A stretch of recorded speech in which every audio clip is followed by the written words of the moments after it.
नमस्कार बच्चों। आज से हम सिविक्स पढ़ेंगे। चैप्टर 15 संवैधानिक मूल्य तथा भारत की राजनीतिक व्यवस्था। पहले इसके कुछ एमसीक्यू यानी कि ऑब्जेक्टिव क्वेश्चन हम देखते हैं, फिर इसके लॉन्ग आंसर देखेंगे। ठीक है, चलिए वीडियो शुरू करते हैं। क्वेश्चन नंबर 1 है, भारत का संविधान कब लागू हुआ? यानी कि भारत का संविधान कब लागू हुआ था? हम संविधान दिवस कब मनाते हैं? कब है? 26 जनवरी 1950। सभी को पता होगा कि 26 जनवरी को हम संविधान दिवस मनाते हैं, लेकिन लागू कब हुआ था? ईस्वी सन जिसे हम बोलते हैं 1950 में। ठीक है। क्वेश्चन नंबर 2 है, भारतीय संविधान सभा का चुनाव कब हुआ? भारतीय संविधान सभा का चुनाव कब हुआ था? यानी कि संविधान बनाने वाले जो व्यक्ति थे उन लोगों का चुनाव कब हुआ था? 1946 में। बेटा इसमें क्वेश्चन नंबर फर्स्ट एक बार और देख लो आप। भारत का संविधान कब लागू हुआ? भारत का संविधान 26 जनवरी 1950 में लागू हुआ था, लेकिन भारत का संविधान बन के तैयार हो गया था 2 महीने पहले। 26 नवंबर 1949 में भारत का संविधान बन के तैयार हो गया था, लेकिन लागू हुआ था फिर उसके 2 महीने के बाद। ठीक है, चलिए अब क्वेश्चन नंबर 2 हम देख चुके हैं। क्वेश्चन नंबर 3 है, राज्य के समक्ष सभी धर्म और पंथ समान है तथा नागरिकों में धर्म, पंथ और संप्रदाय के आधार पर किसी प्रकार का कोई भेदभाव ना हो, इसे क्या कहते हैं? क्या कहेंगे इसे? पंथ निरपेक्ष, पंथ निरपेक्ष या फिर धर्म निरपेक्ष। क्या है? राज्य के समक्ष सभी धर्म और पंथ समान है तथा नागरिकों में धर्म, पंथ और संप्रदाय के आधार पर किसी प्रकार का कोई भेदभाव ना हो, तो उसे हम कहते हैं पंथ निरपेक्ष। ठीक है, ये क्वेश्चन आपसे उल्टा भी पूछा जा सकता है 2 या 3 नंबर में कि पंथ निरपेक्ष या धर्म निरपेक्ष शासन किसे कहते हैं? तो आप ये लिख सकते हो कि राज्य के समक्ष सभी धर्म समान है तथा नागरिकों में धर्म और पंथ और संप्रदाय के आधार पर किसी प्रकार का भेदभाव ना हो, उसे हम पंथ निरपेक्ष या धर्म निरपेक्ष शासन कहते हैं। अब क्वेश्चन नंबर 4 है, लोगों की सरकार, लोगों द्वारा और लोगों के लिए सरकार। यहाँ पे थोड़ा सा आपको सही करना होगा, लोगों के लिए सरकार करना होगा। यहाँ पे मैंने कार लिख दी है, तो आपको लोगों के लिए सरकार, इसे क्या कहते हैं? लोगों की सरकार, लोगों के द्वारा, इसे मैं काट रही हूँ यहाँ। इसे या तो इसे काट दो, लोगों की सरकार, लोगों द्वारा, लोगों के लिए सरकार, इसे क्या कहते हैं? इसे हम कहते हैं लोकतांत्रिक सरकार। इसकी एक और परिभाषा होती है, जनता के लिए, जनता द्वारा, जनता का। ये मतलब इसे क्या कहते हैं? इसे लोकतांत्रिक सरकार कहते हैं, क्योंकि ये जनता के लिए होता है। लोगों की सरकार होती है, जनता की होती है सरकार, जनता खुद चुनती है। लोगों द्वारा, जनता द्वारा चुना जाता है। लोगों के लिए मतलब जनता के लिए उत्तरदायी सरकार होती है, जो काम करेगी वो जनता के लिए करती है, इसे इसलिए हम क्या कहते हैं? इसे लोकतांत्रिक सरकार। अब क्वेश्चन नंबर 5 है, संविधान में 3 सूचियां कौन कौन सी है? संविधान की 3 सूचियां कौन कौन सी है? केंद्र सूची,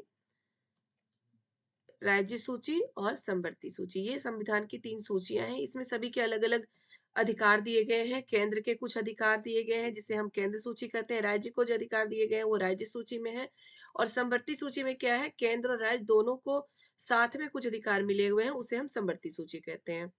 अब है क्वेश्चन नंबर 6, भारतीय संविधान में कितने अनुच्छेद हैं? तो भारतीय संविधान में 395 अनुच्छेद हैं। आइए देखते हैं क्वेश्चन नंबर 7, भारतीय संविधान में अब तक कितने संशोधन हो चुके हैं? भारतीय संविधान में अब तक 95 संशोधन हो चुके हैं। संशोधन का मतलब होता है सुधार। जब भारत का संविधान बनाया गया था 26 नवंबर 1949 में और लागू किया गया 26 जनवरी 1950 में, उस समय संविधान में एक ये बात स्पेशली लिखी गई थी कि समय समय पर लोगों की जरूरत के हिसाब से उसमें संशोधन किया जा सकता है, यानी कि उसमें जो कानून है उसमें सुधार किया जा सकता है। तो तब से अभी तक इसमें 95 सुधार हो चुके हैं। ठीक है, अब हम लॉन्ग क्वेश्चन देखते हैं बेटा। क्या है? भारतीय संविधान की प्रस्तावना में उल्लिखित 2 संवैधानिक मूल्यों की व्याख्या करिए। यानी कि भारतीय संविधान की प्रस्तावना में जो संवैधानिक मूल्य है उसके बारे में हमें बताना है। भारतीय संविधान की प्रस्तावना में अनेक अनेक मूल्यों को सम्मिलित किया गया है। 2 मूल्य इस प्रकार है। पहला क्या है? लोकतंत्र। पहला मूल्य है लोकतंत्र, यानी कि भारत का संविधान लोकतांत्रिक संविधान होगा। प्रस्तावना लोकतंत्र को एक मूल्य के रूप में दर्शाती है। लोकतंत्र में शासन की संपूर्ण शक्ति जनता के हाथों में निहित होती है। चुनाव के माध्यम से जनता अपना प्रतिनिधि चुनकर संसद में भेजती है, जहां बहुमत के आधार पर इन प्रतिनिधियों के माध्यम से सरकार बनाती है। क्या है? लोक भारतीय संविधान में जो लोकतंत्र की प्रस्तावना में जो लोकतंत्र है वो किस प्रकार दर्शा रही है कि लोकतंत्र में शासन की संपूर्ण शक्ति जनता के हाथ में होती है, क्योंकि जनता ही प्रतिनिधि को चुनता है, यानी कि अपने मंत्री को चुनेगा और जनता के माध्यम से जनता अपना प्रतिनिधि चुनकर चुनाव के माध्यम से जनता अपना प्रतिनिधि चुनकर संसद संसद में भेजती है, जहां बहुमत के आधार पर प्रतिनिधियों के माध्यम से सरकार बनाती है, और जो कानून बनाने वाले मंत्री होते हैं वो जनता द्वारा चुने हुए होते हैं। दूसरा है बंधुता। बंधुता यानी कि बंधुत्व। ठीक है।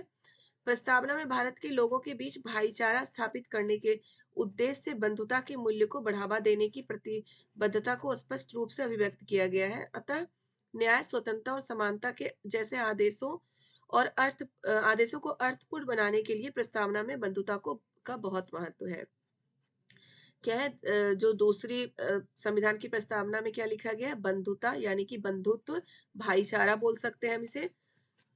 इसमें क्या है? प्रस्तावना में भारत के लोगों के बीच भाईचारा स्थापित करने के लिए, यानी कि देश के लोगों के बीच एकता और भाईचारा स्थापित करने के उद्देश्य से बंधुता के मूल्य को बढ़ावा बढ़ावा नहीं बढ़ावा ठीक है, बढ़ावा देने की प्रतिबद्धता को स्पष्ट रूप से अभिव्यक्त किया गया है। अतः न्याय, स्वतंत्रता और समानता जैसे आदर्शों को अर्थपूर्ण बनाने के लिए प्रस्तावना में बंधुता को बहुत महत्व दिया गया है। यानी कि जो न्याय, स्वतंत्रता और समानता है, ये तभी अर्थपूर्ण बन सकता है, तभी ये सही हो सकता है जब हमारे बीच एकता और बंधुत्व की भावना होगी। ठीक है। क्वेश्चन नंबर 2 है, स्वतंत्र न्यायपालिका से आप क्या समझते हैं? न्यायपालिका यानी कि जो पुलिस व्यवस्था होती है या फिर जो हमारे कोर्ट होते हैं, वो स्वतंत्र क्यों है?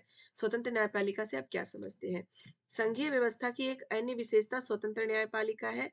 इसे इसलिए स्वतंत्र रखा जाता है ताकि वह संविधान की व्याख्या कर सके तथा उसकी पवित्रता को बनाए रख सके।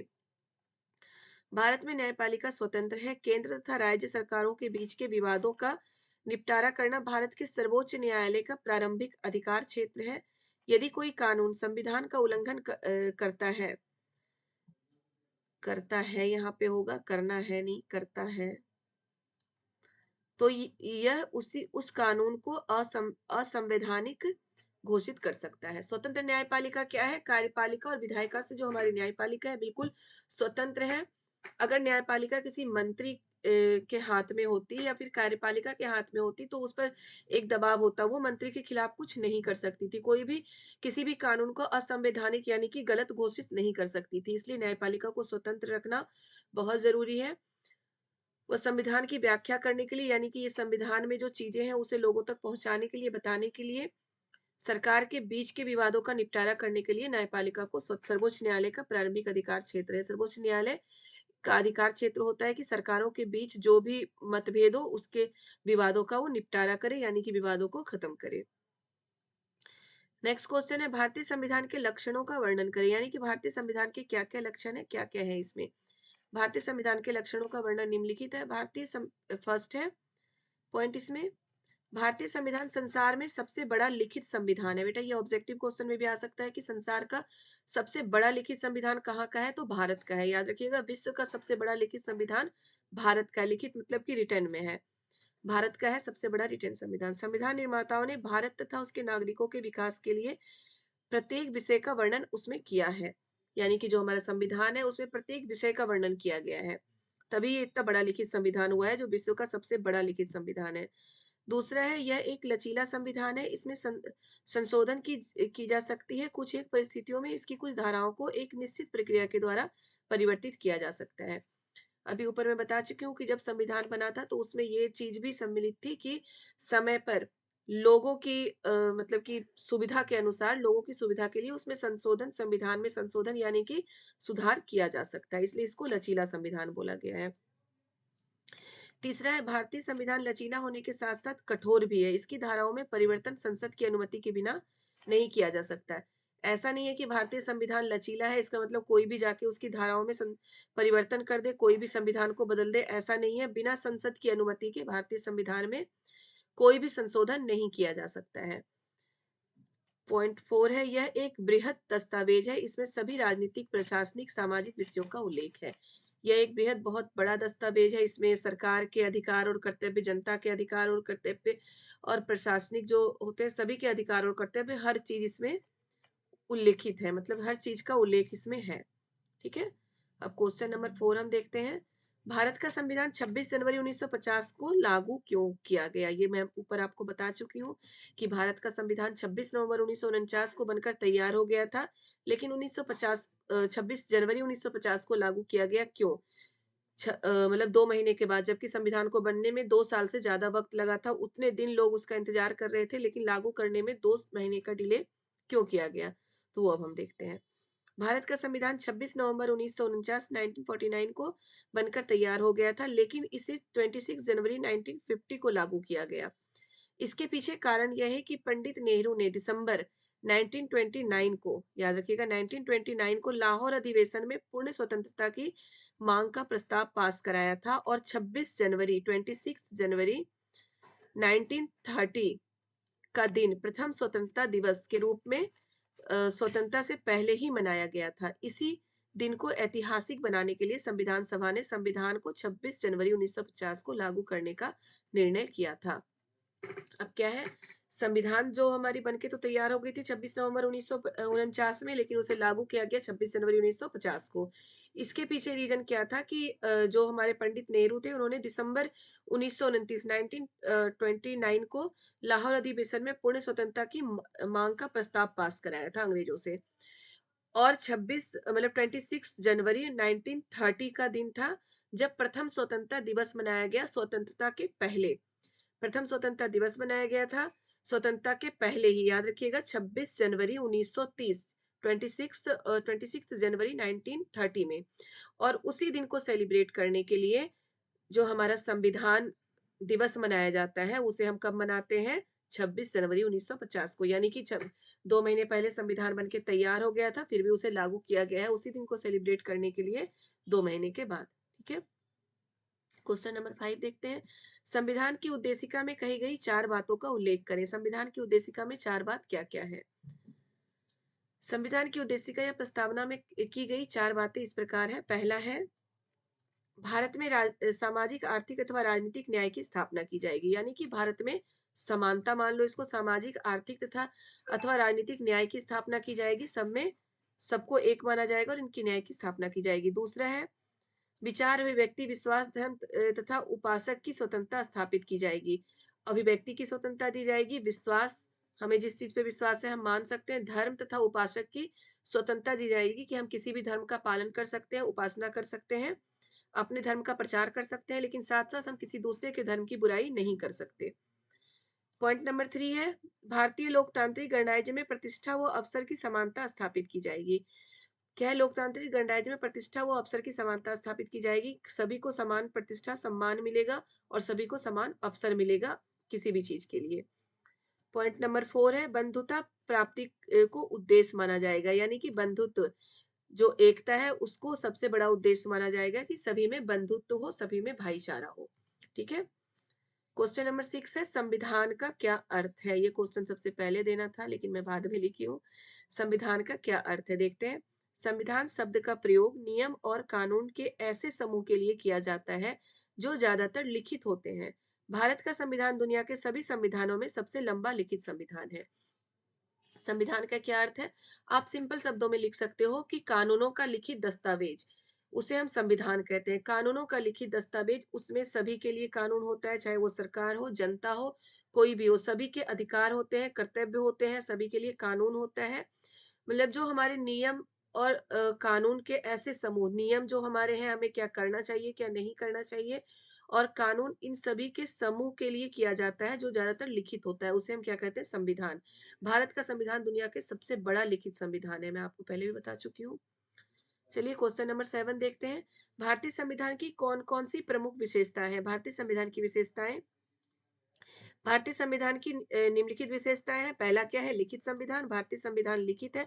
अगर बेटा ये 5 नंबर में आ जाए तो इसको आप इसी को एक एक लाइन बढ़ा देना आप इसमें, कि भारत का संविधान, जैसे है ना लिखित संविधान मैंने बस लिखा है, आप इसमें लिख सकती हो भारत का संविधान लिखित संविधान है, ये विश्व का सबसे बड़ा या सबसे लंबा लिखित संविधान है। मौलिक अधिकार एवं कर्तव्य, भारत के संविधान में मौलिक अधिकार और मौलिक कर्तव्यों की बात कही गई है कि जनता के क्या अधिकार हैं और जनता के क्या कर्तव्य हैं। अधिकार के साथ हमारे कर्तव्य भी होता है अपने देश के प्रति, लोगों के प्रति, तो वो सभी हमें देख उसमें मिलता है।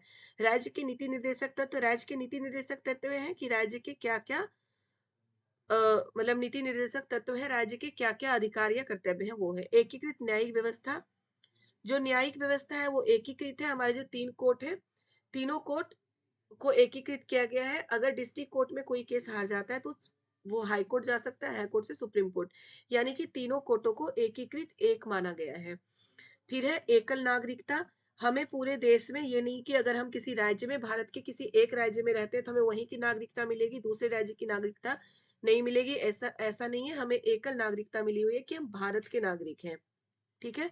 सार्वभौम वयस्क मताधिकार, बेटा ये क्वेश्चन सेपरेट भी पूछा जाता है कि सार्वभौमिक वयस्क मताधिकार क्या है। सार्वभौमिक वयस्क मताधिकार का मतलब होता है, सार्वभौम का मतलब होता है सभी को, वयस्क का मतलब जो मेच्योर हो चुके हैं, मताधिकार यानी कि चुनाव, यानी कि सभी वैसे व्यक्ति को जो मेच्योर हो चुके हैं, वयस्क हो चुके हैं, उन्हें वोट डालने का अधिकार हो, उसे हम कहते हैं सार्वभौमिक वयस्क मताधिकार। आजादी के बाद ये जो एज थी 21 साल थी, कि 21 साल से ज्यादा 21 या 21 साल से ज्यादा उम्र के सभी व्यक्ति को, इस किसी भी इस जाति, धर्म या लिंग के हो, उन्हें वोट डालने का अधिकार मिलेगा। लेकिन आजादी के कुछ सालों के बाद वो एज घटाकर 18 कर दिया गया, क्योंकि लोगों को ये लगने लगा कि 18 साल में लोग मेच्योर हो जाते हैं, और अभी मुझे लग रहा है 15 में हो जाते हैं।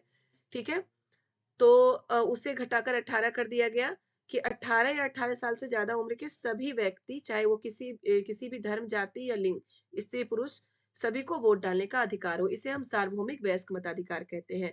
अगर ये सेपरेट आपका अलग से क्वेश्चन आता है तो आप इसमें लिख सकते हो कि सार्वभौमिक वयस्क मताधिकार का मतलब है कि 18 साल या 18 से ज्यादा उम्र के सभी स्त्री पुरुष, चाहे वो किसी भी जाति, धर्म या लिंग के हो, वोट डाल सकते हैं। ठीक है।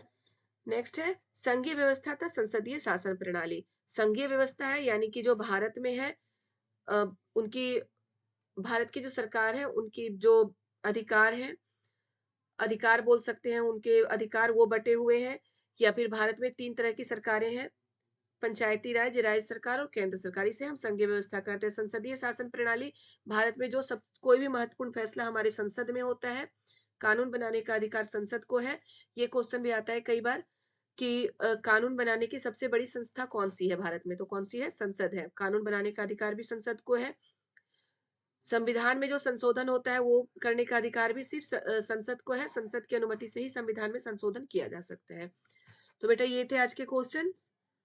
अब एक बार आप फिर से ये क्वेश्चन देख लीजिए, इसे नोट कर लीजिए। चैप्टर नंबर 15 है, सिविक्स है, क्लास 10, चैप्टर नंबर 15, संवैधानिक मूल्य तथा भारत की राजनीतिक व्यवस्था। ठीक है। इसके कुछ ऑब्जेक्टिव क्वेश्चन मैंने शुरू में लिखे हैं, उसके बाद लॉन्ग क्वेश्चन आएंगे। आप देखते रहिए ध्यान से, इसे नोट डाउन कर लीजिए, सुन के याद करिए।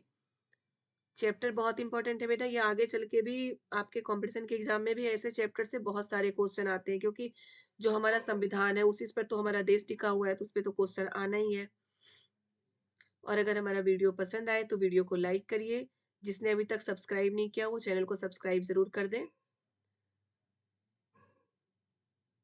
ज्यादा से ज्यादा शेयर करिए वीडियो को। तो ये है हमारे क्वेश्चन आंसर। आशा करती हूँ आपको ये पसंद आया हो और आपके लिए फायदेमंद हो ये। Bye bye. आपको लिए फायदेमंद होगा, आपको पसंद भी आया होगा। Bye bye.